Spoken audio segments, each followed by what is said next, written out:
Hello and welcome to my channel. So guys, आज की इस वीडियो में हम लोग देखने वाले हैं राष्ट्रीय आय चैप्टर के एमसीक्यूज़ को।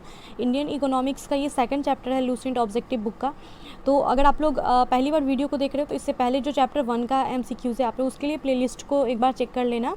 चैनल पे जाओगे वहाँ पे आपको प्लेलिस्ट मिल जाएगा, या फिर डिस्क्रिप्शन में भी आप लोग देख लेना, एक बार मैं लिंक डाल दूंगी।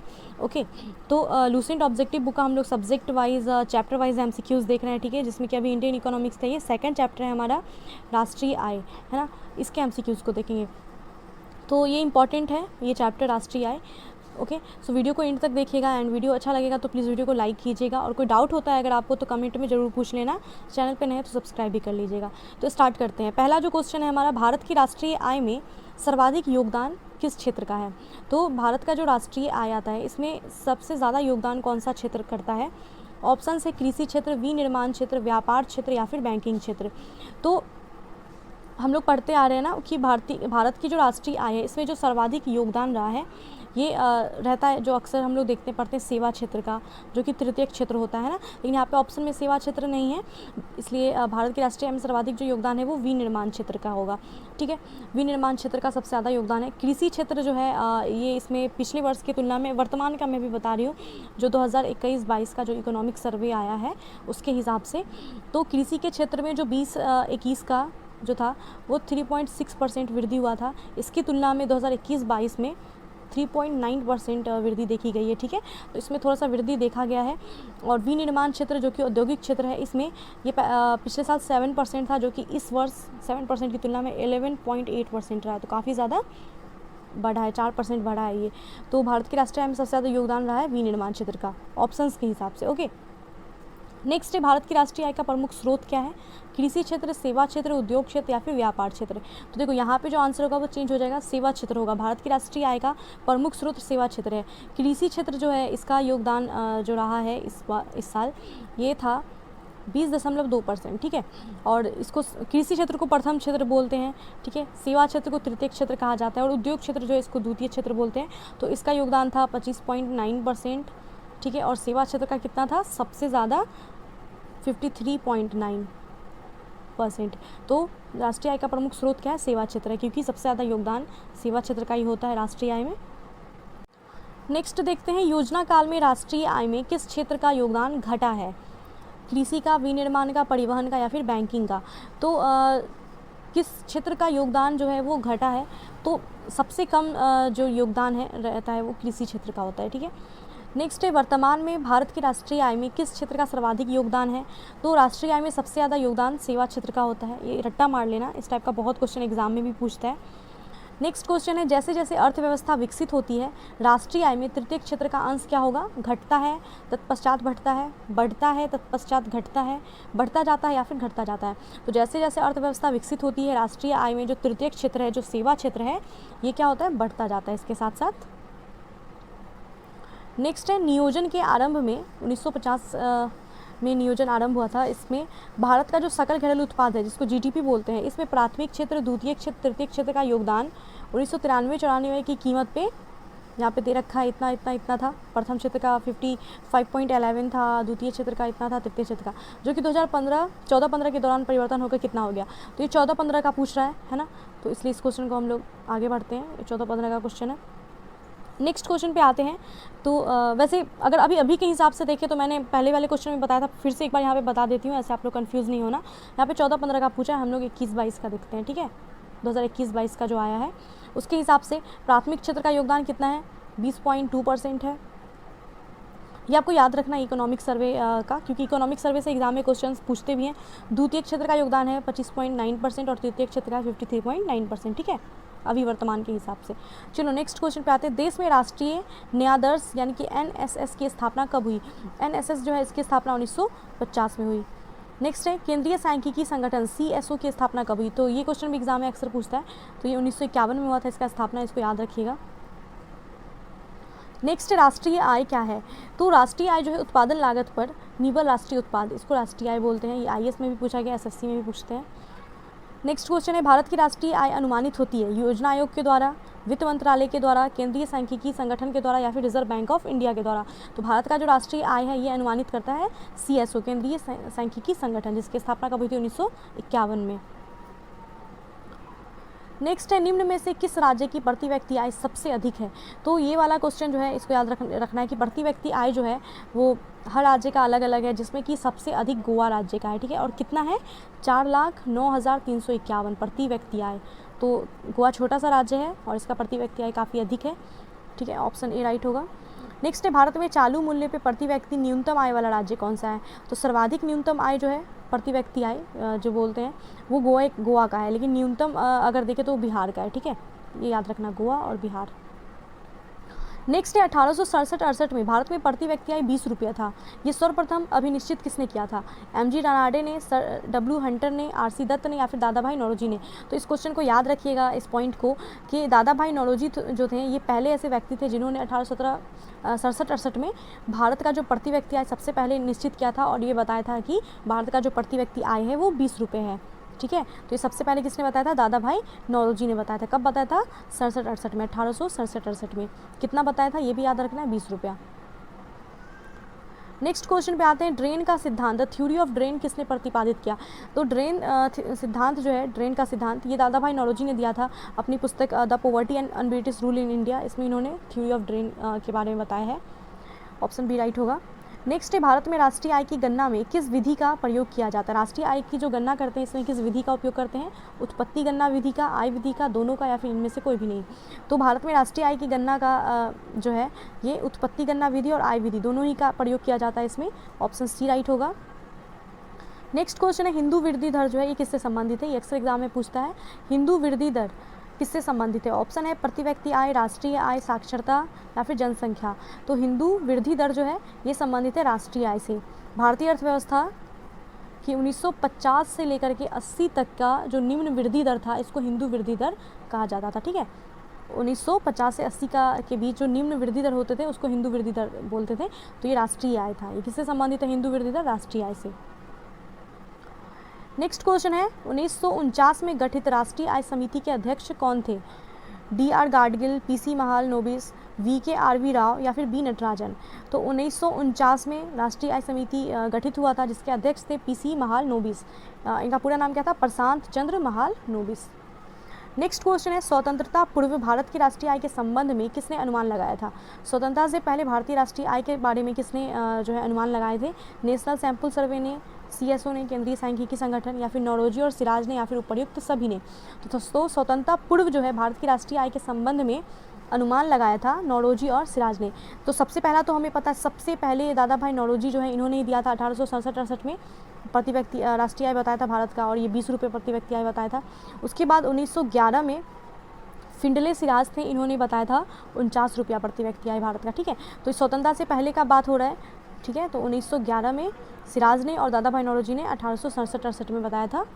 तो स्वतंत्रता से पूर्व नौरोजी और सिराज ने दिया था राष्ट्रीय आय के संबंध में अनुमान।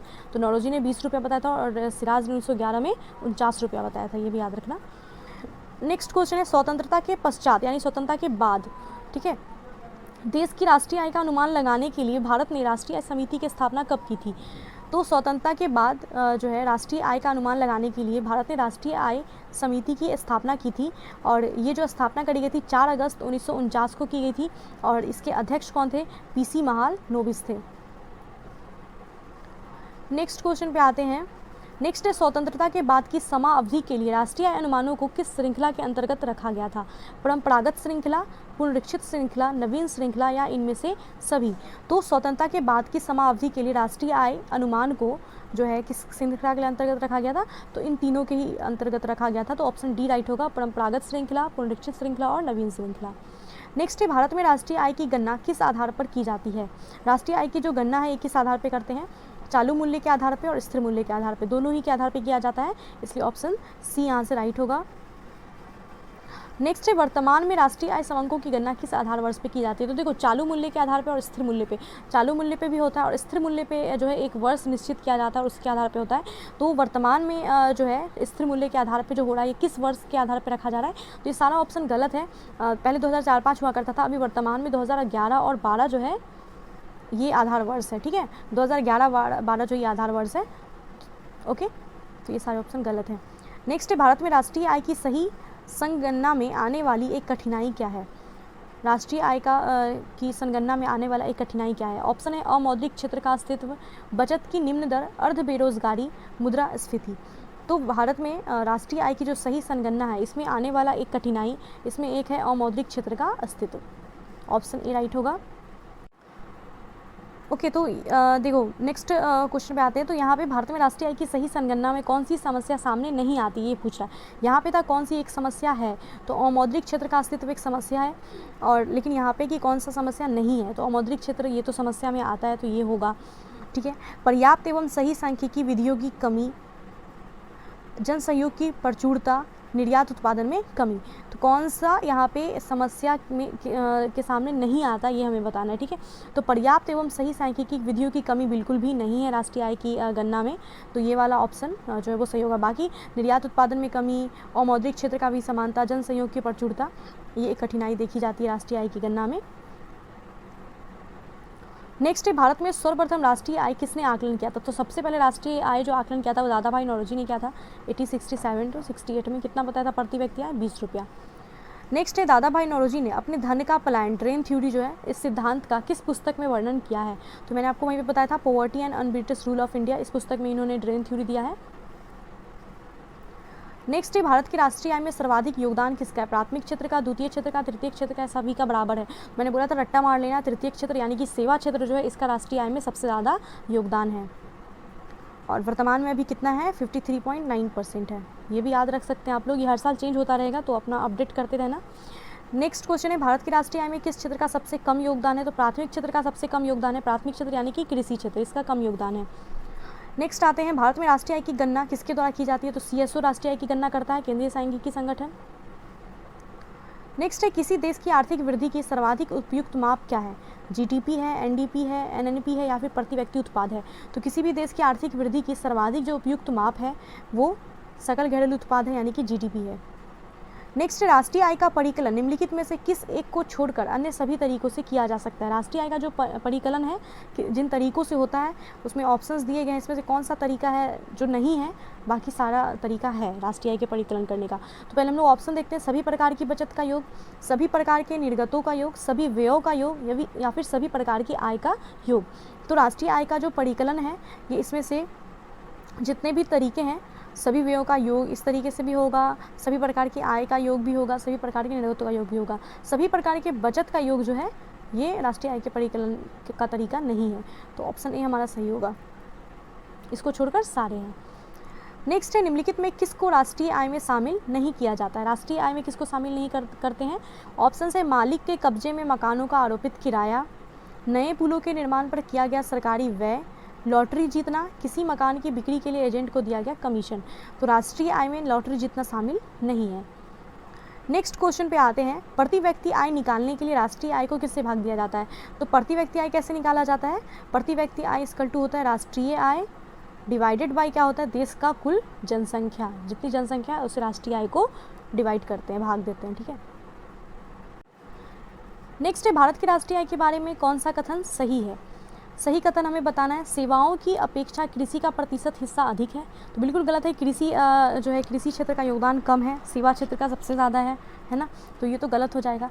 कृषि की अपेक्षा उद्योग का प्रतिशत हिस्सा अधिक है, कृषि की अपेक्षा जो है उद्योग का परसेंट हिस्सा अधिक है, उद्योग की अपेक्षा सेवाओं का परसेंट हिस्सा अधिक है।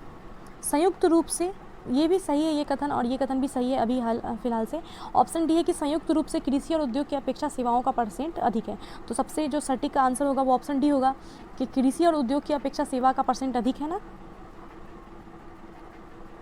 नेक्स्ट क्वेश्चन है, अमीरों की तुलना में गरीब बचत करते हैं अपनी आय के अपेक्षाकृत बड़े हिस्से की, अपने आय के बराबर हिस्से की, अपने आय के अपेक्षाकृत छोटे हिस्से की, या फिर अपने पूरी आय की। तो अमीरों की तुलना में गरीब लोग जो हैं वो बचत करते हैं अपनी आय के अपेक्षाकृत छोटे हिस्से की, जो उनका आय होता है उसका सबसे छोटा हिस्सा वो लोग बचाते हैं। नेक्स्ट है, भारत के सकल घरेलू उत्पाद में नीचे दिए गए विभिन्न क्षेत्रों के योगदान का कौन सा एक सही क्रम है? ह्रासवान क्रम है ना सकल घरेलू उत्पाद में। तो देखो सबसे ज़्यादा सेवा क्षेत्र का है, फिर उद्योग क्षेत्र उससे कम, और उससे भी कम कृषि क्षेत्र। तो ऑप्शन ए राइट होगा। नेक्स्ट है भारत में स्थिर मूल्य पे सकल घरेलू उत्पाद जीडीपी के प्राकलन के लिए वर्तमान में आधार वर्ष क्या है। तो इस क्वेश्चन का आंसर मैंने आपको बताया था 2011-12 को आधार वर्ष माना गया, वहाँ पे ऑप्शन में ये नहीं था, ऑप्शन गलत दिए हुए थे। तो 2011-12 जो ये आधार वर्ष है वर्तमान में, और अभी बात चल रहा है 17-18 को बनाने का, लेकिन अभी फिलहाल बना नहीं है, अभी 11-12 ही है, ठीक है। ओके, नेक्स्ट निम्नलिखित में से कौन सा क्षेत्र भारत के जीडीपी को सर्वाधिक योगदान देता है। सबसे ज़्यादा योगदान तृतीय क्षेत्र का है। नेक्स्ट है जीडीपी के बारे में निम्नलिखित कथनों पर विचार करना और सही कथन हमें बताना है। कथन है कि यह एक वर्ष में एक देश की सीमाओं के अंदर बनी सभी वस्तुओं एवं दी गई सेवाओं का बाजार मूल्य है। यह एक अनुबद्ध समय अवधि में देश के अंदर उत्पादित समस्त अंत्य वस्तुओं एवं सेवाओं के लिए कुल व्ययों के बराबर है। तो जीडीपी जो है ये एक वर्ष में एक देश की सीमाओं के अंदर बनी सभी वस्तुओं एवं दी गई सेवाओं के का बाजार मूल्य है, ये कथन सही है। यह एक अनुबंध समय अवधि में, अनुबंध समय अवधि नहीं होगा, पूरे एक साल का होता है, ठीक है, तो यहीं पे गलत हो जाता है। तो ऑप्शन पहला जो कथन हमारा सही है, इसलिए ऑप्शन ए राइट होगा। नेक्स्ट है मूल्य ह्रास किसके बराबर होता है। तो मूल्य ह्रास जो होता है, ये सब फॉर्मूला याद रखने की चीज़ है आपका, डिप्रिशिएशन इसको बोलते हैं इंग्लिश में। ये किसके बराबर होता है, डिप्रिशिएशन इक्वल टू होता है सकल राष्ट्रीय उत्पाद माइनस निव्वल राष्ट्रीय उत्पाद। नेक्स्ट है निम्न में से कौन सी राष्ट्रीय आय के मापन की विधि नहीं है, ठीक है। मूल्यवर्धित विधि है, आय विधि भी है, व्यय विधि भी है, निवेश विधि जो है ये नहीं है, तो ऑप्शन सी राइट होगा। नेक्स्ट है निम्नलिखित में से कौन सी पद्धति राष्ट्रीय आय आकलन की पद्धति नहीं है। व्यय पद्धति तो है, उत्पाद पद्धति भी है, आय पद्धति भी है, मैट्रिक्स पद्धति जो है ये नहीं है, तो ऑप्शन सी राइट होगा। नेक्स्ट क्वेश्चन, राष्ट्रीय आय निकालने के लिए एनएनपी में से किसको घटाया जाता है।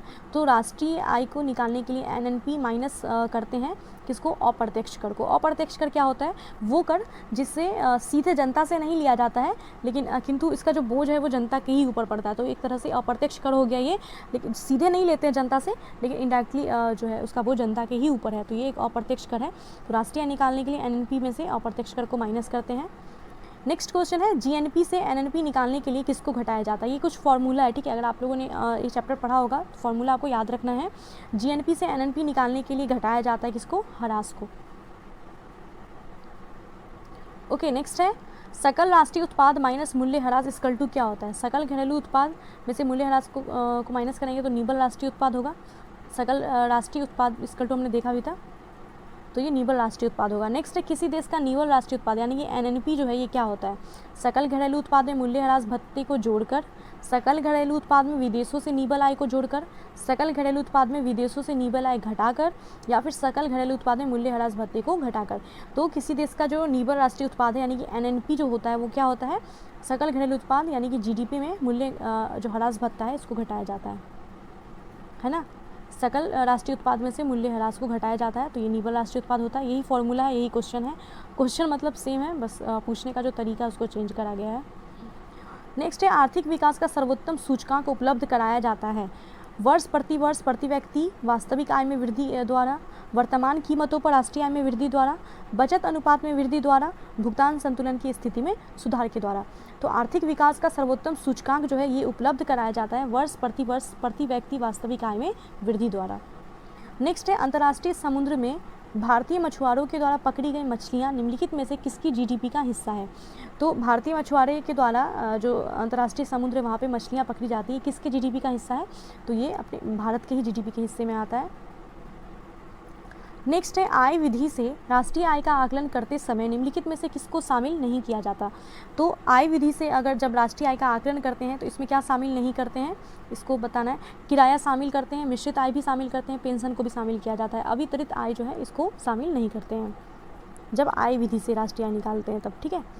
नेक्स्ट राष्ट्रीय आय अनुमान की गणना करते समय किसको ध्यान में रखना अपेक्षित होता है। तो राष्ट्रीय आय की जब गणना करते हैं तो किसको ध्यान में रखना अपेक्षित होता है, हमें वो बताना है। ऑप्शन है निर्यात मूल्य को जोड़ा जाना और आयात मूल्य को घटाया जाना, निर्यात मूल्य को घटाना, आयात मूल्य को जोड़ना, निर्यात और आयात दोनों के मूल्य को जोड़ना, या फिर निर्यात आयात दोनों के मूल्य को घटाना। तो राष्ट्रीय आय अनुमान की गणना करते समय निर्यात मूल्य को जोड़ा जाता है और आयात मूल्य को घटाया जाता है, ठीक है। नेक्स्ट है सकल घरेलू उत्पाद, इसका मुद्रा मूल्य है वस्तुओं और सेवाओं के स्टॉक का, एक वर्ष में उत्पादित सभी अंतिम वस्तुओं और सेवाओं का, केवल बाजार के लिए उत्पादित वस्तुओं का, बाजार के लिए और अपने उपयोग के लिए उत्पादित वस्तुओं का। तो सकल घरेलू उत्पाद जो है जीडीपी, इसका मुद्रा मूल्य क्या होता है जीडीपी का, एक वर्ष में याद रखना, एक वर्ष में उत्पादित सभी अंतिम वस्तुओं और सेवाओं का। ठीक है। नेक्स्ट क्वेश्चन है, किसी राष्ट्र की राष्ट्रीय आय क्या होती है? तो किसी भी राष्ट्र का जो राष्ट्रीय आय होता है वो उत्पादन कार्यों का योगफल होता है। नेक्स्ट है, व्यय विधि के माध्यम से जीएनपी की गणना में क्या शामिल नहीं करते हैं? तो व्यय विधि के माध्यम से जीएनपी की गणना में क्या शामिल नहीं किया जाता है? सकल घरेलू निजी निवेश को शामिल करते हैं, निबल विदेशी निवेश को शामिल करते हैं, निजी उपभोग व्यय को भी शामिल करते हैं। मूल्य ह्रास व्यय जो है ये जीएनपी की गणना में शामिल नहीं होता है। नेक्स्ट है, निम्न में से किस क्षेत्र से भारत में जीडीपी का सबसे बड़ा भाग प्राप्त होता है? तो जीडीपी का सबसे बड़ा भाग सेवा क्षेत्र से प्राप्त होता है, यानी कि तृतीय क्षेत्र से। ओके, सो गाइस, राष्ट्रीय आय चैप्टर के एमसीक्यूज को हमने देख लिया है। आई होप कि वीडियो आपको अच्छा लगा होगा, तो प्लीज़ वीडियो को लाइक करना, ओके, एंड शेयर भी कर सकते हैं आप, और चैनल पे नए हैं तो सब्सक्राइब कर लीजिएगा। और प्लीज़ प्लीज़ प्लीज़ रिक्वेस्ट है, प्लेलिस्ट ज़रूर चेक कर लेना, काफ़ी इंपॉर्टेंट है ये सारे एमसीक्यूज़, तो प्लेलिस्ट को ज़रूर देख लीजिएगा। हर सब्जेक्ट का आपको मिल जाएगा, हर चैप्टर का एमसीक्यूज़, काफ़ी अच्छा सीरीज़ है। सो ओके, मिलते हैं नेक्स्ट वीडियो में। Bye and take care.